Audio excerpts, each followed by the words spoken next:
Halo Sobat Bunar, saya Riko Nugraha sebagai manajer di perusahaan Meja Bunar. Di sini saya akan menerangkan sesuatu tentang perusahaan kami. Yang pertama, pengertian virtual office.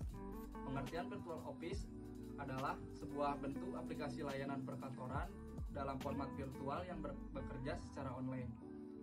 Pengaturan operasional dan fungsional suatu kantor virtual memungkinkan pemilik bisnis dan karyawan untuk bekerja dari lokasi dimanapun dengan menggunakan teknologi komputer seperti personal komputer atau PC, laptop, ponsel, dan akses internet. Sehingga aktivitas para pegawai yang semakin padat dan dinamis dapat diselesaikan sesuai keberadaan mereka saat itu juga. Komunikasi melalui virtual office ini lebih praktis, on time, real time, dan efisien karena bisa menjangkau seluruh wilayah selama wilayah tersebut terhubung dengan layanan internet. Nah, yang kedua, di sini ada komponen rencana bisnis. Pertama, ringkasan eksekutif.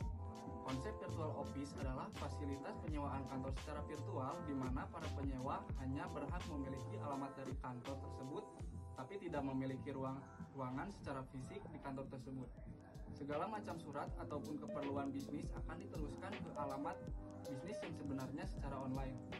Misi pada perusahaan virtual office ini yaitu aplikasi komunikasi dengan menggunakan video. Aplikasi tersebut dapat digunakan dalam berbagai perangkat seluler, desktop, hingga telepon dan sistem ruang. Berbagai fasilitas pun disediakan oleh pihak penyedia layanan kantor virtual, mulai dari menyediakan jasa Zoom meeting, tempat meeting, jasa konseling, dan jasa startup. Dengan fasilitas-fasilitas yang disediakan oleh penyedia jasa virtual office tersebut, maka dapat dikatakan bahwa kantor virtual ini merupakan sebuah solusi bagi para pelaku usaha untuk melakukan aktivitas bisnis yang tidak terbatas oleh ruang dan waktu. Target pemasaran perusahaan ini untuk pembisnis atau perusahaan di seluruh Indonesia. Lalu strategi pemasarannya memanfaatkan pemasaran media sosial dan memakai jasa endorsement atau influence marketing, yaitu salah satu strategi pemasaran sebuah perusahaan dengan cara mengajak seseorang influence bekerja sama. Nah, selanjutnya ada tim manajemen. Yang pertama, owner. Selanjutnya ada manajer. Yang selanjutnya manajemen keuangan, manajemen operasional, manajemen administrasi, dan manajemen pemasaran. Lalu ada exit plan. Di antaranya adalah melakukan semua rutinitas secara otomatis, mulai dari penciptakan sistem atau panduan secara lengkap setiap tahapnya dan membuat manual yang nantinya bisa berguna untuk calon pembeli, hingga memanfaatkan tools pihak ketiga yang bisa membantu menyelesaikan pekerjaan untuk perusahaan. Sebagai pemilik perusahaan, kami memberikan keyakinan dan pengertian yang bijak kepada karyawan agar tetap bisa mengembangkan pekerjaan. Selanjutnya, ada rencana operasi dan manajemen.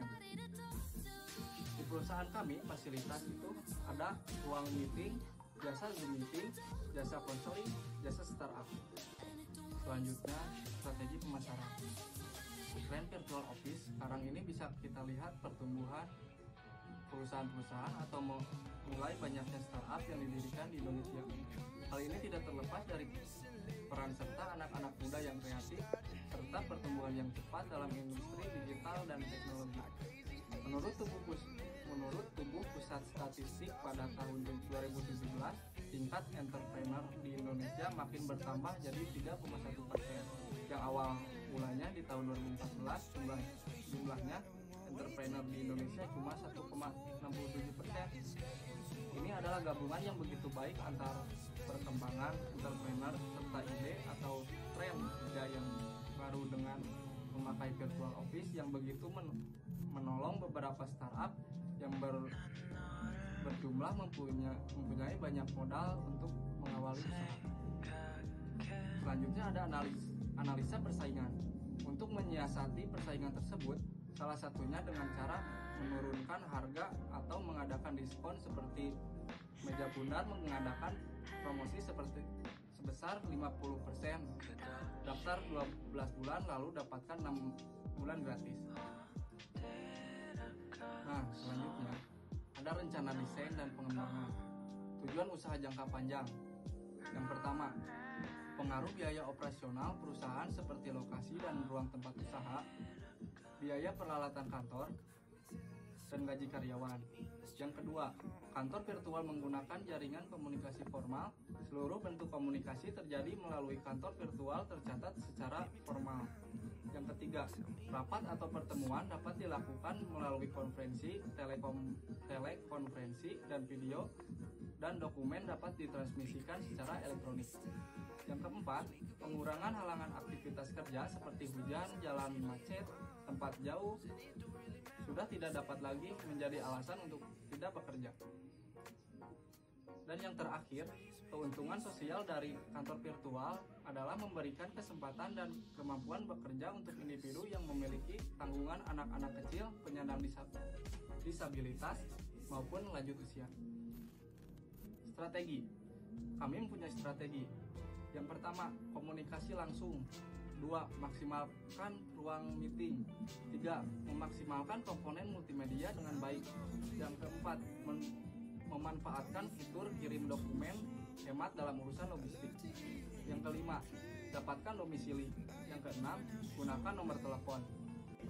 Perusahaan kami juga punya sasaran-sasaran dan jadwal pencapaian atau milestone. Yang pertama, mengurangi pengangguran. Yang kedua, mengenalkan percetakan digital dan membuat poster. Yang ketiga, membicarakan dari mulut ke mulut. Yang keempat, mengajak keluarga dalam membantu meningkatkan mutu. Yang kelima, ada evaluasi resiko.